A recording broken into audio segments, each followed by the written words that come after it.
예, 우리 인사합니다. 할렐루야 샬롬 하고 인사합니다. 할렐루야 샬롬 샬롬 샬롬 샬롬 샬롬. 하나님 사랑합니다. 여러분 주 안에서 사랑합니다. 믿고 순종하는 자, 우리 신명기 3장 1절에서 10절까지 우리 함께 합독했습니다. 믿고 순종하는 자에게는 하나님께서 축복을 주신다. 그렇죠. 가장 중요한 게 믿음 그리고 믿음이 신실한 사람들은 겸손하고 또 하나님 말씀에 순종을 잘하죠. 순종과 맹종은 다릅니다. 순종은 자발적으로, 맹종은 어쩔 수 없이, 순종에는 기쁨이 있고 맹종에는 기쁨이 없다. 그런 생각을 봅니다. 야고보서 1장 15절에 욕심이 잉태한 즉 죄를 낳고 죄가 장성한 즉 사망을 낳느니라. 이 말씀에 믿음이 잉태한 즉 소망을 낳고 소망이 장성한 즉 천국을 낳느니라. 이렇게 말씀하시는 목사님 계시더라고요. 믿음이 잉태한 즉 순종을 낳고 순종이 장성한 즉 저는 축복을 낳는다라는 그렇게 한번 생각해 봤습니다. 순종은 믿음에서 나오는 자발적인 것이어야 된다. 억지로는 되지 않는다라는 거죠. 억지로는 오래 갈 수도 없고, 억지로 하는 그 순종은 순종에 기쁨이 없다. 믿음에서 나온 순종은 칭찬이 있고 불신에서 나온 맹종에는 칭찬이 없기도 합니다. 카르타고의 정치가이자 장군인 로세티는 말하기를 순종은 신앙이라는 나무에 달리는 열매다라고 얘기합니다. 어떤 성인은 순종을 한 발자국으로 걷는 것이 불순종으로 100발자국을 뛰는 것보다 낫다라고도 했습니다. 이스라엘 백성은 광야에서 열 하루길을 몇 년 동안 40년 동안 걸은 그 이유, 그것은 바로 불순종 때문이었다. 그 사람에게 믿음이 있는가 없는가를 무엇으로 진단해보나? 순종이죠. 사람들이 보기에는 왜 저 짓을 하나 미련한 것 같은데 우리는 그냥 하나님의 말씀이 그러하시니 아멘하고 믿음으로 나갑니다. 하나님께서 아브라함의 믿음을 진단할 때 이삭을 제물로 바치라고 순종함을 바라보셨죠. 그러므로 사무엘상 15장 22절에 순종이 제사보다 낫고 듣는 것이 수양의 기름보다 낫다는 말씀도 하십니다. 오늘 본문의 내용, 하나님께서는 이스라엘 백성에게 명령하셔서 이번에는 바산으로 올라가서 바산왕 옥과 싸우라고 이렇게 말씀합니다. 우리 1절부터 3절까지 함께 합독합니다. 우리가 돌이켜 바산으로 올라가서 바산왕 옥이 그의 모든 백성을 거느리고 나와서 우리를 대적하여 에드레이에서 싸우고자 하는지라. 야훼께서 내게 이르시되 그를 두려워하지 말라. 내가 그와 그의 모든 백성과 그의 땅을 내 손에 넘겼으니 내가 헤스본에 거주하던 아모리 족속의 왕 시온에게 행한 것과 같이 그에게도 행할 것이니라. 이렇게 말씀하죠. 우리 하나님 야훼께서 바산왕 옥과 그의 모든 백성을 우리 손에 넘기심에 우리가 그들을 쳐서 한 사람도 남기지 아니하였다. 근데 중요한 거는 헤스본 그 땅보다는 아모리 족속의 왕 시온에게 행한 것, 그것보다는 지금 바산왕 옥, 굉장히 강대한 나라, 성읍이 60여 개나 되나 그런 나라, 말도 안 되는 다윗과 골리앗과의 싸움과 같은, 그렇게 비교할 수 있을 만큼 그렇게 강대한 나라였었어요. 근데 하나님께서 내가 내 손에 넘겼다라고 말씀하세요. 그러니까 너는 그것을 쳐라. 사람이 인간 눈으로 볼 때는 너무너무 두려운 일이에요. 이거 이길 수가 없는 일입니다. 그런데도 일단은 순종함으로 그대로 행했더니 하나님께서는 1.1획도 변함이 없이 그 땅과 거기에 있는 모든 것들을 이스라엘 민족이 차지할 수 있게 그렇게 해주십니다. 본문 2절에 하나님께서 이스라엘 백성에게 격려와 용기를 주시죠. 그를 두려워 말라.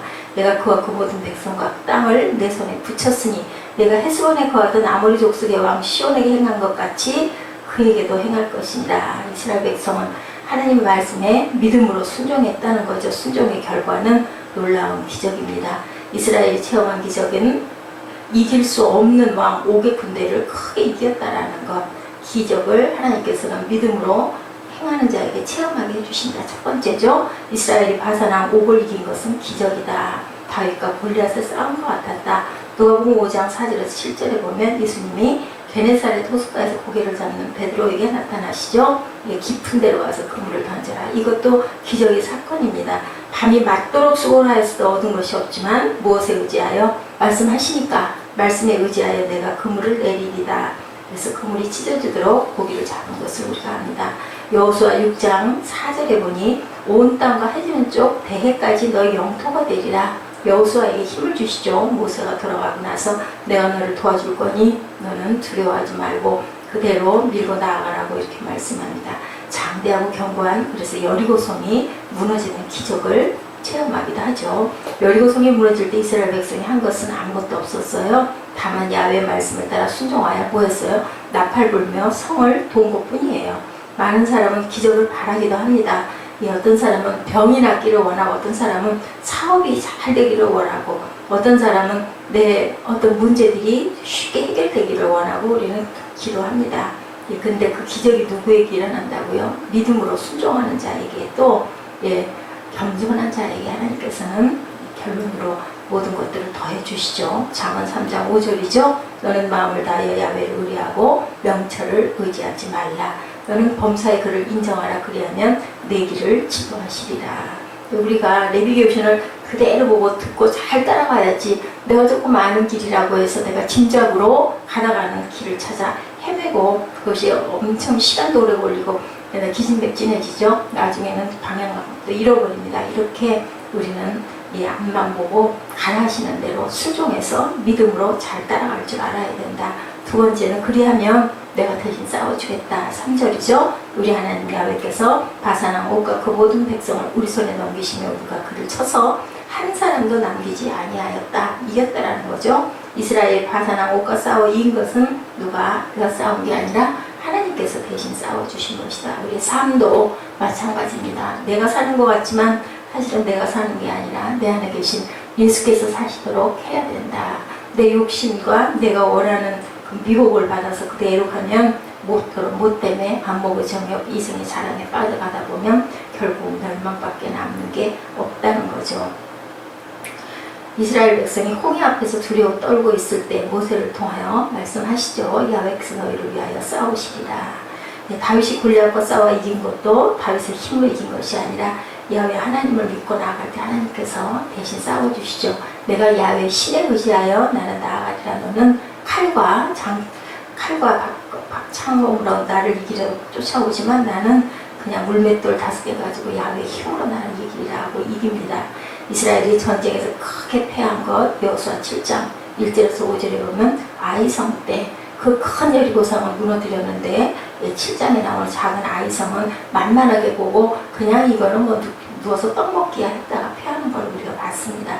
이스라엘 백성은 만만하게 생각했던 아이성 사람들이 크게 패하는 참변, 그것은 두 가지의 원인이 있었죠. 도적질한 아간이 있었기 때문에 거기 있는 전리품을 감추죠. 그것이 하나님 눈에 보였기 때문에, 둘째는 이스라엘의 교만 때문이었기 때문입니다. 저까지 거야 이런 거죠.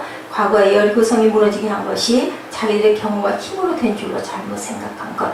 잊지 말아야 할 것은 이거 여기까지 내가 온 것도 내가 온 게 아니라 하나님께서 하셨다는 것을 우리가 인정해야 된다. 날마다 우리가 생활전선에서 생존을 위한 전쟁을 매일매일 합니다. 학생들은 학교에서, 직장인들은 직장에서, 또 주부들은 어디서 가정에서 가정을 잘 꾸려나가려고 이렇게 열심히 일하죠. 항상 우리가 생각하는 것, 하나님께서 내 앞에 내 안에 계신다. 대신 싸워주시고 계신다. 내 힘으로는 되는 게 없다라는 거죠. 어떤 사람을 위해서 대신 싸워주신다고요? 자기 힘을 자랑하지 않는 사람, 하나님 대신 싸워주시는 사람은 하나님만을 믿고 순종하는 사람이다.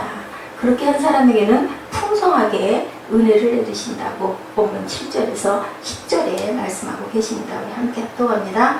다만 모든 가축과 그 사업들에서 탈취한 것을 우리의 소유로 삼았으며 그때 우리가 요단강 이쪽 땅을 아르논 골짜기에서부터 헤스몬 산에까지 아모리 족속의 두 왕에 빼앗았으니 헤르몬산을 시돈 사람은 시련이라 부르고 아모리 족속은 스닐이라 불렀느니라. 우리가 빼앗은 것은 평원의 모든 성읍과 길리앗 온 땅과 바산의 온 땅 곧 옥의 나라 바산의 성읍 살르가와 에드레이까지니라. 이렇게 증거하고 있습니다. 열왕기상 17장 8절에서 16절이죠. 사르밧 과부의 이야기. 엘리야가 사르밧 과부에게 내 손에 떡 한 조각을 가져와 나로 먹게 하라. 밀가루 한 움큼 남은 거 가지고 그걸로 떡 만들어서 아이들하고 먹고 이제는 죽어야 되겠다. 과부가 이랬는데 내가 먹을 마지막 양식인데 그걸 가지고 나를 달라고 할 때 우리가 과연 그걸 할 수 있을까? 과부는 자기는 먹지 못하면서도 엘리야를 순종해서 섬겼더니 기름통에는 기름이 끊이지 않고 가루통에서는 가루가 계속 나오는 것을 우리가 성경에서 봅니다. 우리가 주를 의지하고 순종하는 자를 예, 은혜 풍성케 하시리라 하는 찬송도 있어요. 신명기 28장 3절에서 6절에 이 모든 복이 내게 임하며 내게 미치리니 성읍에서도 복을 받을 것이며 들에서도 복을 받을 것이며 내 몸의 소생과 내 소주의 소상과 내 짐승의 새끼와 우양의 새끼가 복을 받을 것이며 내 광주와 떡반죽 그릇이 복을 받을 것이며 내가 들어와도 나가도 복을 받을 것이니라. 중요한 것은 하나님께서 이런 복을 어떤 자에게 주시는가. 네, 내가 내 하나님 야의 말씀을 순종하면 2절에 이 모든 복이 미치리라고 말씀합니다. 화평하기로 소문난 어떤 가정이 있었다고 합니다. 그래서 어떤 사람이 그 평화의 비결을 배우기 위해서 그 집을 찾아갔대요. 주인에게 물어봤대요. 내게 화평의 비결을 가르쳐달라. 그때 주인은 아들을 부르더랍니다. 아들에게 이제 막 시작하는 보리를 베어 묶어서 세우라고 해요. 아들은 아무 말 없이 네 하고 가서 이제 막 피기 시작하는 보리를 베어서 단을 묶어 세웠습니다. 아버지는 그 아들에게 그 일을 멈추게 하고 이번에는 소를 지붕으로 끌어올리라. 아들은 또 네 하고 사다리를 갖다 놓고 소를 지붕으로 끙끙거리며 끌어올렸습니다. 이것을 본 친구가 화평의 비결이 이곳으로 이것이구나 하고 집으로 돌아갔다고 해요. 뭐예요? 순종이죠. 집으로 돌아와서 아들을 불러서 아들에게 보리밭에 가서 보리를 베어 묶어서 세우라고 했더니 아들이 이 노인이 어디를 다녀오시더니 노만이 났나? 이랬더라는 거죠. 그때 그는 우리 집은 화평하기는 틀렸구나. 순종하는 자가 하나도 없구나 이렇게 생각했다고 합니다. 순종하는 자에게 주신 하나님의 복은 화평의 축복이고 또한 그것으로 인한 열매는 풍성합니다. 거두어 주시죠. 순종은 자기 이론이나 자기 고집을 내세우는 것이 아니고 소를 끌고 지붕으로 올라가라는 건 정말 어리석잖아요. 말도 안 돼. 왜 그것을 해야 돼요? 이제 막 피는 보리를 잘라가지고 단을 세우면 열매가 하나도 못 맺고 그 보리단은 없어져 버리는데도 아버지가 말씀하시는 대로 순종합니다. 이것처럼 하나님의 말씀을 믿고 우리의 머리 우리 지혜가 아니라 하나님의 말씀에 순종으로 믿고 우리가 그대로 행하고 나갈 때 하나님께서는 지켜주시고 또한 우리가 생각하지 못하는 것까지도 채워주시는 풍성한 열매를 맺게 해주신다고 오늘 신명기 3장 1절에서 10절 말씀으로 우리에게 오늘도 말씀하시네요.